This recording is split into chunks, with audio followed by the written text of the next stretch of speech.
Et j'attendais, je ne vous le cache pas, ce moment avec un peu d'impatience. Un journalope, c'est un petit chien. Wouh, wouh, wouh, wouh. C'est insupportable, enfin, votre attitude. Abruti. Wouh, wouh, wouh, wouh. Journalope, prostituées, ne sont pas journalistes. Bonjour à tous, vous êtes bien dans les Journalopes, le podcast qui donne la parole aux journalistes, un métier parfois détesté, souvent contesté, mais ô combien important. Aujourd'hui, on reçoit Clément Lano, journaliste indépendant devenu incontournable pour celles et ceux qui suivent l'actualité en direct. Présent sur le terrain, il capte l'information brute. Pour ceux qui ne te connaissent pas encore, est-ce que tu pourrais te présenter, Clément ? Et bonjour déjà. Bonjour à toi. Écoute, j'ai 27 ans et ça fait 10 ans que je suis journaliste indépendant. J'ai commencé un peu par hasard pendant les manifs loi travail. Et maintenant, je suis officiellement, selon le titre administratif, directeur d'une agence de presse. Voilà, et donc je couvre l'actu à Paris, en Ile-de-France et ailleurs depuis maintenant 10 ans. Ça fait bizarre de dire ça, mais ça fait un petit bout de temps maintenant que j'ai commencé ce métier. Félicitations. Si je te dis journalope, tu me réponds quoi ? Que c'est une insulte qu'on entend parfois en manifestation ou ailleurs sur le terrain. C'est devenu un peu le terme pour dire qu'on n'aime pas les journalistes, pour ceux qui nous aiment pas, qui nous connaissent pas ou qui veulent pas nous voir. Il vient d'où ce terme selon toi ? Je sais pas, moi je l'ai entendu très tôt quand je débutais en fait, quand j'ai commencé. Un des trucs que je couvrais le plus, c'était les meetings politiques. Enfin, je faisais beaucoup de manifs, mais les meetings politiques, en plus, c'était en pleine période d'élection en 2016-2017. Et donc c'est un terme que j'ai entendu très tôt. Alors je sais même pas d'où il vient. Évidemment, c'est la contraction de journaliste et salope. Je sais pas si on peut dire des gros mots dans ce podcast. Mais On peut. Mais c'est un truc que j'ai entendu très tôt dans les meetings politiques pour dire aux journalistes de s'en aller. Clément Lano, je voudrais commencer avec vous parce que je vois que votre front est marqué. Alors, est-ce que le front a un rapport avec les images que l'on a vues aujourd'hui ou pas du tout ? A priori, oui. Moi, j'ai fini au sol sans trop comprendre ce qui se passait, donc j'ai pas vraiment vu si j'ai pris un coup ou quoi. Mais visiblement, oui. Mes collègues m'ont dit tiens, t'as une bosse. J'avais pas forcément fait attention. J'ai écumé un peu le net, regardé quelques vidéos. En 2019, c'était la manifestation qui était pas autorisée pour Adama. Tu étais présent sur le terrain et il y avait eu quelques échauffourées, frappes de policiers à ton encontre et d'autres confrères, il me semble. Et j'ai lu les commentaires et il y a des personnes qui disaient « Oh, pauvre chéri, il aurait pas dû aller se déplacer, il aurait pas dû provoquer. » Enfin, il y a plein de gens qui étaient vraiment, entre guillemets, contre toi. C'est quoi ton avis sur ce genre de commentaires ? Alors, pour mettre dans le contexte, c'était une manifestation à l'été 2019 qui avait été interdite par le préfet. Les manifestants viennent quand même et donc la police essaie de disperser un peu tout le monde et d'interpeller les organisateurs de la manifestation pour leur mettre des amendes, etc. Et donc nous, on était plusieurs journalistes, mais il y avait des indépendants, il y avait des télés, il y avait des radios, vraiment il y avait toute la presse nationale. Évidemment, on vient couvrir, c'est une manifestation qui rassemble plusieurs milliers de personnes, on vient voir ce qui se passe pour le raconter. Et donc en fin de manifestation, les policiers essaient d'interpeller un des membres du comité Adama. Et en fait, donc c'est une interpellation un peu tendue parce qu'il y a de la résistance des deux côtés. Et donc nous, on est plusieurs journalistes à venir filmer ça. Moi à l'époque, ça fait quand même quelques années que je fais des manifs, j'ai l'habitude de ce genre de séquence, je sais me placer. Et voilà. Et en gros, les policiers... plus ou moins volontairement, selon les points de vue, nous font tomber plusieurs journalistes. On est 3 journalistes à proximité. Et on tombe des 3 au sol. Il y a des journalistes qui sont blessés, il y a du matériel qui est cassé. Donc évidemment, nous on raconte ça. Moi, je mets la séquence en ligne et ça a été filmé par divers angles, etc. Et évidemment, quand nous, journalistes, on raconte quelque chose qui nous arrive à nous, forcément, c'est pas forcément bien vu par une partie des gens. Et donc oui, il y avait pas mal de commentaires négatifs à mon encontre. Et j'allais y venir, du coup, il y a une grande méfiance envers les journalistes en France. Et pourquoi en fait on en est arrivé là, d'avoir une image aussi péjorative, comme tu l'as dit, de la profession ? Je pense que c'est compliqué, ça fait quand même des années qu'il y a cette image négative, mais en fait, je pense que le premier truc, c'est que beaucoup de gens ne connaissent pas notre métier, ne savent pas quel est notre travail, comment on fonctionne, quels sont nos codes, quels sont nos besoins. Et donc ça, c'est une méconnaissance en fait en grande partie du travail du journaliste. Il y a aussi un problème, je pense, c'est que dans les chaînes info, les gens ne font pas la différence entre journalistes et éditorialistes, et donc il y a une grosse confusion sur des gens qui sont à la télé, qui donnent leurs avis, qui sont totalement, parfois militants, ou en tout cas partials dans leurs propos, et les gens prennent ça pour des journalistes. Et du coup, les vrais journalistes qui sont sur le terrain, en fait, sont mélangés à ça, et donc ça crée une grande colère, une grande confusion pour les gens. On pense aussi à l'arrivée de beaucoup de chroniqueurs qui viennent dire un peu tout et n'importe quoi, et c'est vrai qu'on ne fait plus la distinction. Tu as parlé de matériel cassé. Quand on est jeune journaliste et qu'on débute, qu'on n'a pas forcément un gros budget, est-ce qu'on n'est pas découragé de devoir un peu reprendre à tout à zéro, dépenser encore de l'argent ? Ah mais bien sûr, c'est hyper dur. Moi, j'ai eu de la chance quand j'ai commencé, j'ai pas eu trop de casse les premières années, donc j'ai réussi à échapper à ça. Mais je connais des confrères, des collègues, des journalistes indépendants qui débutent, qui au bout de leur 3 4e manif, parfois par inexpérience, parfois par pas de chance, en fait se font casser du matériel et c'est super dur. Si t'as pas les assurances, si t'as une caméra que t'as investie et qu'elle finit au sol, c'est une énorme difficulté pour ces jeunes journalistes en général, ouais, bien sûr. Tu l'as déjà expliqué sur Combini, mais est-ce que tu pourrais nous rappeler ce que tu emmènes avec toi en manif ?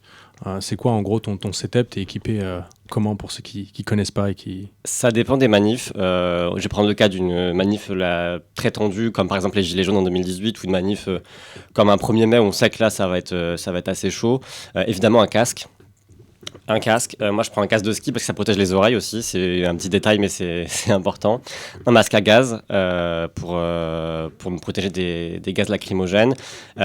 J'ai des lunettes balistiques, en fait c'est un masque un peu comme un masque de ski mais avec du verre renforcé pour tout ce qui est pour limiter le gaz, mais surtout pour tout ce qui est projectile, parce que par exemple les policiers lancent parfois des grenades de désencerclement. C'est une grenade qui explose et qui balance plein de petits bouts de caoutchouc. Et donc ça, tu te prends ça dans un œil, c'est compliqué. Donc il y a ça. Je prends une veste de moto aussi qui est renforcée au niveau des articulations, dans le dos. Enfin voilà, ça rembourre un peu. Pantalon de moto aussi. Pareil, qui est renforcé au niveau des genoux, etc. Des chaussures hautes, comme par exemple des Timberland ou des chaussures qui montent un peu à la cheville pour, en cas de chute, essayer de protéger les articulations. Un décontaminant. Alors un décontaminant, c'est dur d'expliquer, mais en gros c'est comme un spray. J'ai découvert ça. En faisant des recherches et en regardant ce que tu faisais, j'ai découvert ça et franchement je trouvais ça génial. C'est très précieux, mais en gros c'est un spray qu'on se met dans les yeux après avoir pris du gaz lacrymogène et en fait ça annule l'effet du gaz lacrymogène. Pour ceux qui ne savent pas comment ça se passe le gaz lacrymogène, en fait ça fait pleurer, ça pique, ça empêche de respirer. Et donc vraiment ce petit spray, je l'ai toujours avec moi dans mes affaires parce que ça m'a bien sauvé parfois. Ça, puis un brassard de presse, jaune fluo et ma carte de presse vu que j'ai la chance de l'avoir.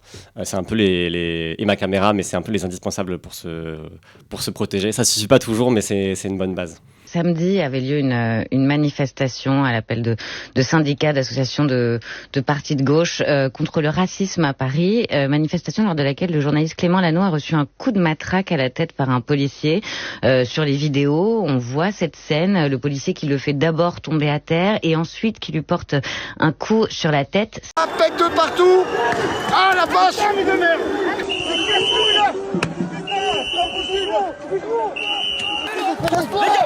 Dégage. J'aimerais qu'on revienne sur les événements du 22 mars, lors de la manif contre le racisme et le fascisme. Est-ce que tu peux nous rappeler ce qu'il se passe à ce moment-là, donner un peu de contexte aux gens qui auraient du mal à imaginer, un peu comprendre les tenants et les aboutissants? En gros, c'était une manifestation qui a eu lieu il y a 2-3 semaines maintenant. C'était une des premières manifs de l'année où on savait qu'il y aurait beaucoup de monde et qu'elle se serait possiblement tendue. Il n'y avait pas eu trop de grosses manifs là, depuis début janvier. Donc c'était le cas, il y avait beaucoup de monde et on a compris tout de suite que ça allait se tendre un peu entre le cortège de tête et les forces de l'ordre. Pour la séquence dont tu parles, c'est une séquence qui me concerne. Du coup, c'était en fin de manifestation. On arrivait sur Nation. Il y avait des incidents entre un Black Bloc qui commençait à se former et les policiers. Et en gros, les policiers ont tenté de disperser ce cortège de tête avant l'arrivée à Nation. Et lors d'une charge que je filme, il y a un policier qui se retourne, qui m'attrape, me fait un croche-pied. Et après, me met un coup de matraque sur la tête. Donc moi, je tombe au sol, je suis blessé, je prends un coup. Et heureusement, on en reparlera peut-être, mais mes collègues, mes confrères journalistes me sortent de là, m'aident à me relever pour pas que la situation soit plus grave. Toi, tu ressens quoi à ce moment-là? Est-ce que tu as le temps d'avoir peur? Est-ce que tu es en colère? Il y a de l'adrénaline? C'est quoi les sentiments, l'émotion qu'on ressent? Le premier truc qui se passe dans ma tête, c'est que je comprends pas pourquoi. Je suis journaliste, j'ai une caméra, j'ai mon brassard, j'ai ma carte. Le policier se retourne, me voit. La compagnie en question me connaît parce que j'ai déjà croisé plusieurs fois sur plein d'événements. Donc ils savent que je suis journaliste. Et vraiment, en fait, je sens le policier m'attraper le bras Je regarde les pieds et je vois ces pieds se déplacer et je comprends avant de tomber que je vais finir au sol. Et vraiment, je ne comprends pas pourquoi ce policier fait ça. Oui, c'était tendu, mais c'est une compagnie d'intervention. En fait, c'est comme des CRS qui sont habitués aux manifs tendus. La manif était tendue, mais c'était pas non plus ingérable. Je ne comprends pas pourquoi ce policier fait ça. La colère, elle a pas sa place sur le terrain, elle reste chez moi et voilà. Et donc je tombe. Et après, oui, je flippe un peu parce qu'en fait, je me retrouve quand même au milieu d'une manif tendue. Les policiers me reculent dessus. Je prends un coup et heureusement, en fait, je comprends que mes collègues me relèvent et me sortent de là. Et je me dis, ok, bon, tout va bien, je n'ai pas fini lynché au sol. Mais vraiment, c'est une incompréhension totale de pourquoi ce policier fait ça à ce moment-là. Tu parles de la solidarité de tes confrères sur le terrain. Est-ce que tu l'as ressenti aussi à l'extérieur, sur la sphère médiatique, les réseaux sociaux et par des messages privés? Ouais, bien sûr. En fait, moi, je suis journaliste indépendant, donc j'ai pas de rédaction, j'ai pas de collègues que je vois tous les jours, mais j'ai quand même un groupe d'amis de journalistes qui sont là, on est là l'un pour l'autre, on travaille ensemble. Donc déjà, c'est le premier cercle où ils ont été évidemment très présents. Et le soir même, évidemment, moi, je déteste ça, mais je médiatise la séquence, je sors les images. Je déteste vraiment être au centre de la lumière pour un truc qui me concerne personnellement. Mes images, ça arrive parfois qu'elles fassent l'actu, qu'elles soient au milieu du cercle médiatique, mais je déteste que ma personne le soit. Mais là, j'ai été blessé, il se passe un truc complètement dingue au milieu d'une manif, je suis obligé de le sortir. Et donc médiatiquement, après, il y a évidemment pas mal de messages sur les réseaux, des positifs, des négatifs. Il y a les SDJ de plusieurs rédactions qui font des communiqués pour me soutenir. D'autres journalistes qui interrogent le ministère de l'Intérieur, la préfecture, et donc évidemment ça fait jamais plaisir d'arriver dans ce genre de situation, mais ça fait plaisir quand même d'avoir des collègues, des confrères qui essaient d'avoir des réponses auprès de l'État, de l'administration pour comprendre ce qui s'est passé. Et M.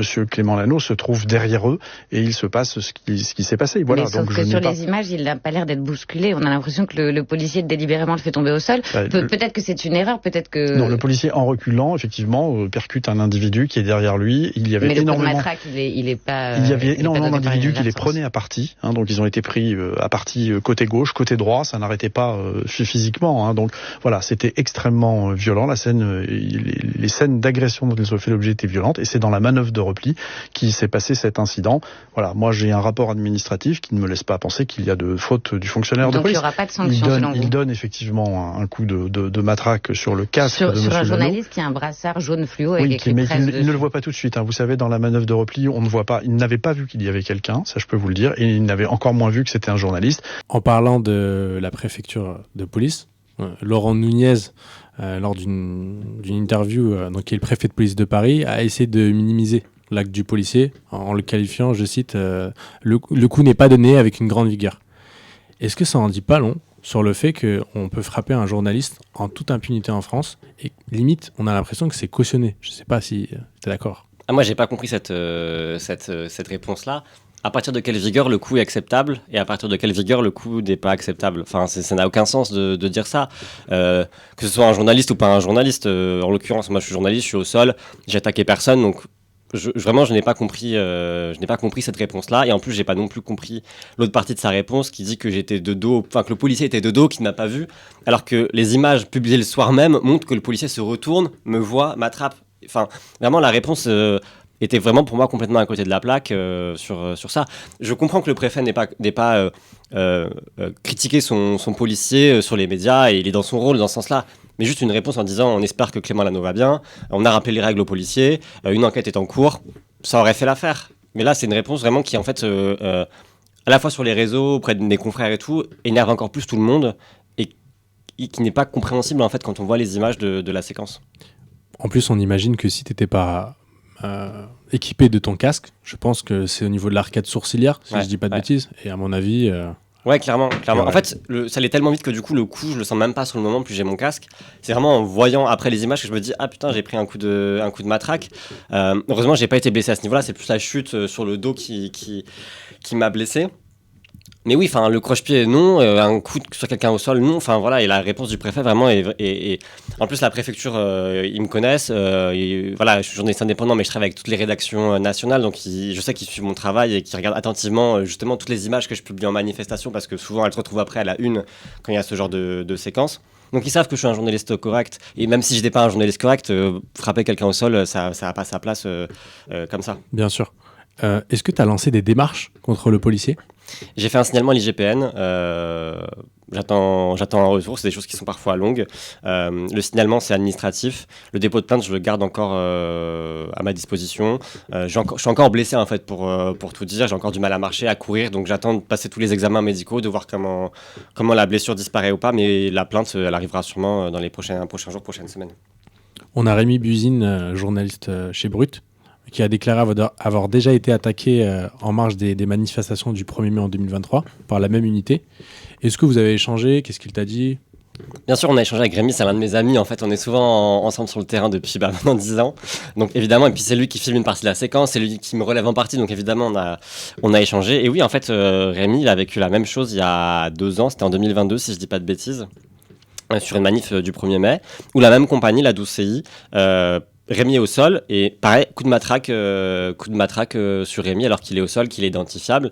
Et c'est aussi pour ça qu'on était vraiment encore en colère de voir cette même compagnie qui est connue, reconnue, faire le même genre de choses. Et Rémi avait déposé plainte à l'IGPN, sa plainte n'a rien donné. Il y a des vidéos qui montrent, voilà, la plainte n'a rien donné. C'est pour ça que même moi, je me suis pas précipité à l'IGPN et passé une après-midi là-bas, parce que je me fais pas de doute. C'est peine perdue. Je me fais même pas de doute. Je vais perdre une après-midi. Franchement, j'ai autre chose à faire en ce moment. J'ai plus important d'aller voir le médecin et de me rétablir que de passer une après-midi à l'IGPN pour une plainte qui dans 6 mois va me dire en fait ça servira à rien, quoi. Dernière question sur ce sujet. Reporters sans frontières a condamné dans un post qu'il a qualifié d'usage de la force injustifiée et a demandé à ce que l'auteur de l'agression soit tenu responsable. Ils t'ont contacté? RSF, oui, je les ai eus par texto, par appel, je sais plus bien, mais oui, on a échangé, et puis en général, depuis quelques années maintenant, dès qu'il y a des journalistes qui sont blessés ou qui sont malmenés, ils prennent contact avec le journaliste, ou en tout cas ils communiquent après là-dessus. C'est assez habituel maintenant depuis quelques années. On voit qu'il y a une recrudescence des violences dans les manifestations. Est-ce que tu as déjà couvert des manifestations hors France, à l'international, en Europe? Et est-ce que tu vois une différence? Alors oui, j'ai couvert des manifs en Belgique, notamment à l'époque du pass sanitaire. J'ai couvert des manifs en Espagne après les inondations à Valence. Et oui, il y a une différence en fait. Chaque pays, chaque policier a un peu une stratégie différente en fait dans le maintien de l'ordre, soit vis-à-vis des journalistes, soit vis-à-vis des manifestants. Il y a vraiment des stratégies très différentes.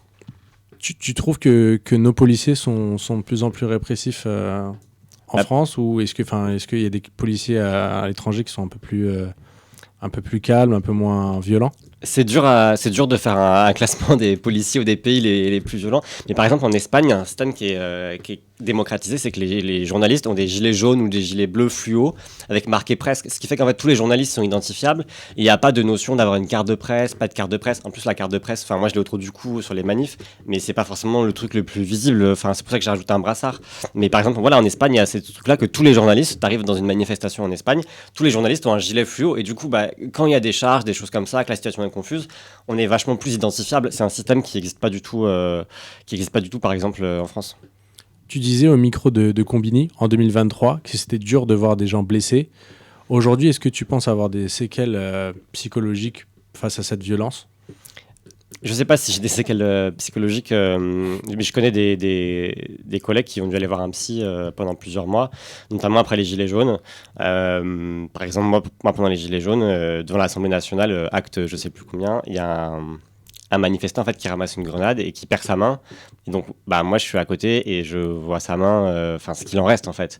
Et ça m'est arrivé, pareil, quelques mois après, à Redon, c'était une rave party qui avait dégénéré en Bretagne, où pareil, en pleine nuit, en fait, un manifestant ramasse une grenade, une Gliev 4 à l'époque. Et en fait, là, il perd sa main et vraiment, je suis à côté. Je vois toute la scène, le sang, je vais vous passer les détails. Et en fait, pour raconter rapidement l'histoire sur ce sujet-là, c'est une rave party donc a lieu de nuit. C'était majoritairement des jeunes qui sont venus faire la fête juste après le Covid, je crois. Donc du coup, les forces de l'ordre essaient d'interdire la fête. Le jeune ramasse la grenade, perd sa main. Mais en fait, autour, c'est que des jeunes qui sont venus faire la fête, c'est pas des gens qui sont habitués à ce genre de séquence. Moi, j'ai l'habitude, entre guillemets, en manifestation. Et du coup, autour, personne ne savait quoi faire. Et donc, c'est nous, là, les journalistes, où on pose nos caméras, on prend le jeune, on l'extrait, on gère avec les pompiers, etc. Parce qu'en fait, les gens autour étaient tellement choqués, ne savaient pas quoi faire. Et donc, sur cette séquence-là, j'ai une collègue qui est allée voir un psy pendant plusieurs mois et qui a très mal vécu, qui a très très mal vécu cette séquence-là. Et il lui reste des traces plusieurs années après. Le précédent invité, c'était Nicolas Poincaré, un grand reporter qui a couvert pas mal d'événements assez tragiques. Il disait que c'était compliqué de rentrer à la maison et de pouvoir en parler à ses proches ou à ses amis parce que c'était pas forcément joyeux. Est-ce que tu es confronté aux mêmes soucis? Est-ce que ça te génère une frustration et à qui on parle dans ces moments? Moi, j'ai la chance d'avoir une copine qui est dans le métier, qui est pas journaliste, mais qui travaille dans la télé. Donc, en fait, elle comprend à la fois mon mode de vie qui est quand même particulier parce que je suis toujours d'astreinte, etc. Et qui comprend un peu les galères que je peux avoir. Donc, j'arrive à en discuter facilement. J'ai cette chance-là et c'est très, très précieux de pouvoir avoir de la famille, des amis, un entourage. Je pense, quand on vit ce genre de séquence, de pouvoir en discuter et d'extérioriser, je pense, c'est très, très, très précieux. Très, très, très précieux. Tu fais comment pour être toujours au cœur de l'actualité, en direct, au bon moment, au bon endroit? Mon téléphone, il est jamais éteint, mais jamais, c'est-à-dire vacances, pas vacances, anniversaire, soirée entre potes. Mon téléphone n'est jamais éteint et ça m'est arrivé plein de fois, mais mes amis, ma famille le savent. Si je suis en famille, en vacances, en soirée, voilà, je peux partir à tout moment. Ils le savent, ça m'est arrivé plein de fois. C'est un mode de vie. Voilà, je l'ai choisi. Moi, je suis passionné par ce métier. Ça fait 10 ans que je fais ça. J'adore ça. Donc, pour moi, c'est pas une contrainte. Pour mes amis, ma famille, ça peut l'être malheureusement. Mais ouais, mon téléphone est toujours allumé. Même en vacances, j'ai toujours une caméra pas loin. Et puis je suis à moto, donc j'ai ma moto pas loin et ça permet d'être rapide dans Paris. Mais ouais, c'est un mode de vie particulier. Donc toujours très réactif en moto, c'est pratique dans Paris. Ouais, bien sûr, il faut. Franchement, vu les conditions de circulation, si on veut arriver rapidement, c'est indispensable. Et puis moi, j'ai la chance d'avoir mes contacts, mes sources. Dans une grande chaîne, en fait, quand une info arrive, il faut la vérifier. C'est le chef qui fait ça, on fait remonter au chef d'au-dessus pour savoir si on y va. Après, c'est le géry, par exemple, qui va chercher son matériel. Il prend le taxi est bloqué dans les bouchons. Ça prend un temps immense. Alors que moi, je suis tout seul, je prends mes décisions tout seul. C'est beaucoup plus rapide et c'est pour ça que souvent, j'arrive en premier sur un fait d'actu. Tu dis que tu es indépendant. Est-ce que maintenant, tu as d'autres personnes avec qui tu travailles, des salariés Ouais, en fait, j'ai commencé il y a 10 ans en indépendant, un peu par hasard, en couvrant les manifs loi travail. Et en fait, j'ai continué après mes études à couvrir tout ce que je pouvais couvrir, en fait, pour apprendre, me faire ma propre expérience. En quelques années, du coup, j'ai réussi à vendre mes images et à travailler, à collaborer avec toutes les rédacs, à la fois télé, médias web, boîte de prod pour du doc, voilà. Et donc je fais ça, et là depuis maintenant 2 ans à peu près, en fait j'essaie d'avoir une petite équipe autour de moi. Quand il y a des grosses actus pour être plusieurs, ou quand il y a plusieurs actus en même temps, par exemple les agriculteurs, c'est un bon exemple. Moi j'étais à Agen avec des agriculteurs qui faisaient des manifestations. J'avais une autre équipe à Paris parce que les agriculteurs se rapprochaient de Paris en même temps. Donc voilà, j'essaie de monter ma petite équipe et de passer de l'activité de journaliste indépendant à pouvoir faire bosser d'autres journalistes indépendants que je connais depuis des années et créer et monter une petite agence comme ça avec mes amis et pouvoir... moi, j'ai énormément de chance de pouvoir en vivre. Il y a beaucoup de journalistes indépendants et je suis l'un des rares qui arrive à vivre de mon travail à plein temps. Et donc, j'essaie de faire profiter de la chance que j'ai à mes collègues, mes amis et d'autres journalistes indépendants. Est-ce que tu peux nous dire comment s'appelle ton agence pour ceux qui ne connaîtraient pas? Mon agence s'appelle CL Press, CL-PRE2S. Voilà, sur les réseaux, vous pouvez trouver ça facilement. Tu expliques que ce qui t'a motivé à devenir journaliste terrain, c'est les attentats de novembre 2015. Ouais. Que je cite, ça t'a fait du bien de sortir et d'aller filmer ce qui se passe dehors. Est-ce que t'aimerais devenir un grand reporter et partir à l'étranger plus souvent, couvrir des événements entre guillemets encore plus importants? Alors pour expliquer un peu le contexte sur ce qui m'a donné envie de faire ce travail, en fait en 2014-2015, j'étais encore au lycée et je travaillais entre guillemets en tant que cadreur-monteur pour des youtubeurs. J'avais un peu de matériel de vidéo, j'étais très intéressé par l'audiovisuel et donc je faisais quelques vidéos pour des youtubeurs pour me faire un peu d'argent de poche. Voilà, c'était vraiment en parallèle de mes études. Et en même temps, en grandissant, j'ai eu un attrait pour l'actualité qui a grandi en moi. Et donc en fait, le 13 novembre, les attentats, comme beaucoup, je regarde BFM et en fait ce soir-là, j'ai un déclic. Par exemple, je sais qu'il y a beaucoup de policiers maintenant qui ont voulu devenir policiers parce qu'il y a eu les attentats et en fait ça leur a créé une vocation. Et moi, en regardant vraiment BFM le 13 novembre, je me dis putain, c'est fou. Il y a des journalistes qui prennent des risques pour nous informer. Et en fait, ça m'a créé un déclic et j'ai dit, moi aussi, je veux faire ça. Et donc, en fait, le 14 et le 15, je vais filmer les hommages. Mais j'y vais pas en tant que journaliste en tant que tel. J'avais pas de carte de presse. Voilà, mais je vais juste faire des images pour moi. Et ça m'a fait du bien, en fait. Ça m'a retiré un peu pas le traumatisme parce que j'ai pas été victime, mais enfin voilà, j'ai aimé en fait voir ce que je voyais à la télé par moi-même, voir les gens par moi-même, et voilà. Donc après j'ai couvert les manifs, le travail un peu dans le même sens. Et oui, enfin, je pense que là, j'ai couvert ces dernières années beaucoup d'actu à Paris. Je continue de le faire, mais dès que je peux aller à l'étranger, j'étais parti en Espagne pour les inondations à Valence. Quand il y a des trucs en Belgique, j'y vais, mais j'aimerais bien aller plus loin. Mais c'est jamais simple, tu vois, de partir à l'étranger. Sans parler d'aller en Ukraine ou quoi que ce soit, mais voilà, moi, je n'ai pas de rédaction derrière, j'ai personne qui va me back up si j'ai un problème, donc c'est des choses qu'il faut organiser vraiment de façon très carrée. Donc je travaille là-dessus pour pouvoir aussi couvrir d'autres actus à l'étranger. Dans une interview pour Combini, tu disais que ce métier était impossible à exercer sans la passion. Est-ce que tu es toujours autant passionné ? Bien sûr. En fait, surtout dans mon cas en tant qu'indépendant, comme je disais, j'ai pas d'horaire. Je peux être appelé à tout moment, jour, nuit, famille, soirée. Donc en fait, évidemment, rien que pour les horaires, si t'es pas passionné, tu peux pas être journaliste tout court, encore moins indépendant. Et puis pareil, on vit quand même des choses parfois assez... Alors il y a plein de moments positifs, mais on vit aussi parfois des choses assez dures, où on est confronté à des choses assez dures. Donc le combo horaire plus situation un peu compliquée à gérer.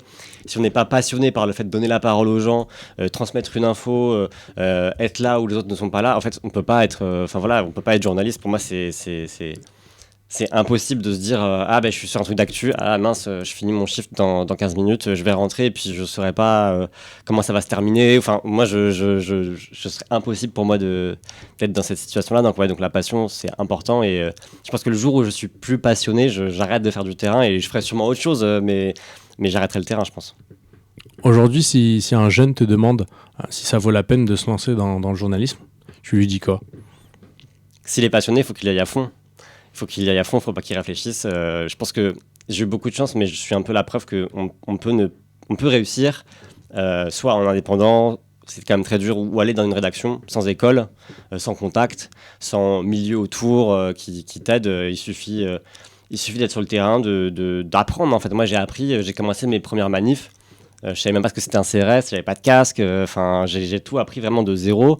J'avais personne qui était journaliste dans ma famille, donc j'ai appris tous les codes du métier sur le terrain, grâce à d'autres journalistes qui m'ont transmis tout ça. Donc il faut se lancer, il faut essayer. Ils ont rien à perdre. S'ils veulent être journalistes, il faut essayer et se donner les moyens de réussir. Est-ce que toi, tu aurais une anecdote à raconter à nos éditeurs, un souvenir qui t'a vraiment marqué ?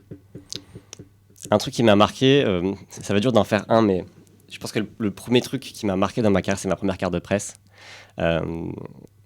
Pour expliquer aux auditeurs, en fait, la carte de presse, elle est très dure à avoir, surtout quand on est indépendant. La première carte de presse, il faut faire une demande auprès d'une commission. Il faut avoir des bulletins de salaire en tant que journaliste. Sauf que moi, j'étais indépendant, je n'ai pas fait d'école, j'avais pas de rédaction, et je vendais mes images en facture. Donc j'ai fait ma première demande de façon totalement innocente. Et je n'ai jamais eu ma carte. Enfin, ils m'ont dit, non, vous n'êtes pas journaliste, monsieur. Alors que je vendais mes images, je sais pas moi, à TF1, à France 2, à Envoyé Spécial, à M6. Et donc, j'ai dû faire un peu un forcing auprès des rédacs quand je vendais mes images. Parce que j'avais des images fortes, notamment, c'était à l'époque où j'avais filmé Benalla. Et j'ai dit au rédac, si vous voulez mes images, vous me faites un bulletin de salaire. Au début, on m'a dit non. Puis en fait, quand ils avaient besoin des images, ils m'ont fait des bulletins de salaire. Et donc, j'ai pu avoir ma première carte de presse comme ça. Et après, ma situation administrative a évolué. J'ai monté ma propre boîte. J'étais en CDI dans ma propre boîte. Donc, du coup, c'était plus simple de se faire un contrat de travail. Mais la première carte était très, très dure à avoir. Et c'était une belle reconnaissance parce que déjà sur le terrain, vis-à-vis des policiers, vis-à-vis des choses, ça te facilite énormément le travail. Même pour s'accréditer, je sais pas, un meeting ou couvrir quelque chose dans un ministère, la carte, elle est hyper précieuse. Et je pense que c'est une des premières anecdotes de ma carrière où j'étais quand même content de l'avoir. Génial. Qu'est-ce qu'on peut te souhaiter dans le futur ? Et c'est quoi l'avenir de CL Presse ? On peut me souhaiter de toujours être passionné.